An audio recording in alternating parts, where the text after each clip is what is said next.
খুবই ভালো একটা উদ্যোগ এবং আমি আশা করব যে এর আগেও যে হয়নি এরকম এটা আসলে বললে ভুল হবে। আমার মনে হয় যে অনেকবারই হয়েছে, বাট হ্যাঁ, হয়তোবা এরকম ফ্রিকুয়েন্টলি অনেক সময় হয় নাই। তো আমি আশা করব যে যেগুলো কথা ভালো কথা হয়েছে এবং কী আমাদের ইনফ্রাস্ট্রাকচার আরও বৃদ্ধি করতে হবে বা আমাদের প্লেয়ার দিক থেকে বা অফিসিয়াল যারা আছে বা বোর্ড ডিরেক্টর যারা আছে তাদের দিক থেকে সেগুলো কথা হয়েছে। আমরা আশা করি যে ইমপ্লিমেন্টটা যতদিন না হবে আসলে ততদিন এই বৈঠক বলেন বা ধরেন মিটিং বলে এগুলো আসলে ফ্রুটফুল হবে না। এবং আমরা তো ধরেন almost end of our career, but আমরা আশা করব যে এরকম একটা যেন আমরা যেন পরিবেশ গড়ে দিতে পারি নেক্সট জেনারেশনের জন্য, যারা যেন ফ্রিকুয়েন্টলি সব জায়গায় যেয়ে খেলতে পারে, ওরকম মাঠ করে যেয়ে দিতে পারি, ওরকম যেন প্র্যাকটিস ফ্যাসিলিটি যেন তাদেরকে করতে পারি।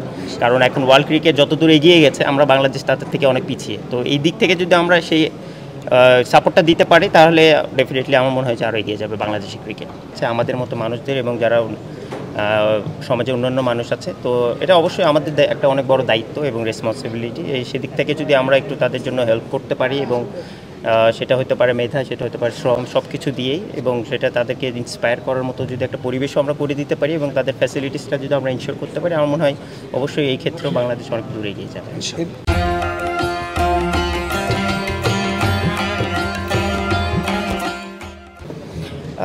এটা তো অবশ্যই ভালো লাগে, যেটা আমি বললাম যে এর আগেও আমি তাদের সাথে সম্পৃক্ত ছিলাম, তো অনেক দিন পর আবার তার কাছে আসতে পারলাম।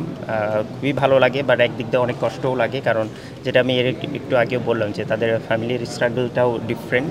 তো এটাকে আমরা যতটুকু নর্মাল হিসেবে দেখতে পারি এবং তাদেরকে সবসময় মেন্টালি ওই সাপোর্টটা দিতে পারি যে তারাও আমাদের মতো একজন মানুষ এবং তারা চাইলেই আরও আমাদের চেয়ে আরও দ্বিগুণ ভালো কাজ করতে পারে। তো সেই দিক থেকে আমাদের সাপোর্টটা খুব ইম্পর্টেন্ট। বিং এ ক্রিকেটার ধরেন আমাদের অনেক কিছু সীমাবদ্ধতা থাকে, বাট তারপরেও যতটুকু আমি পার্সোনালি ইন্ডিভিজুয়ালি চেষ্টা করি।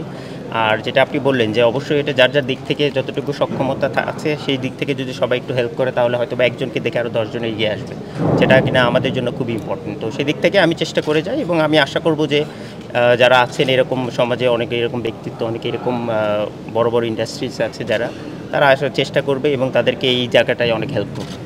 এটা দেখে তো আসলে আমাদের সবারই লজ্জা লাগা উচিত, কারণ এইরকম একটা গ্রুপ বাংলাদেশে, যেটা সানোয়ার ভাই জাভেদ ভাই বললো যে ন্যাশনাল টিম, তো ক্রিকেট তো দূরের কথা, মানে কোনো ন্যাশনাল টিমেরই এরকম ফ্যাসিলিটিস নেই, যেটা কিনা প্রত্যেকটা ন্যাশনাল টিমের একটা নর্মাল বেসিক নিডস হওয়া উচিত। কারণ আপনি ফ্যাসিলিটি যতদিন না এনশিওর করতে পারবেন ততদিন আসলে প্লেয়ারদের বের করা আনা অনেক ডিফিকাল্ট হবে। তো আমার মনে হয় যে এই ফ্যাসিলিটিস দেখে যদি আমাদের যারা নীতি নির্ধারক আছে তারা যদি ইন্সপায়ার না হয় তাহলে আসলে আমাদের আর মানে আফসোস ছাড়া আর কিছু বলার নেই।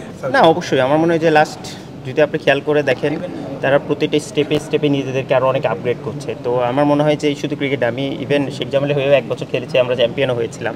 তো ইশতিয়াক ভাইকে খুব কাছ থেকেও আমরা চিনি এবং অন্যান্য যারা আছেন সবাইকেই।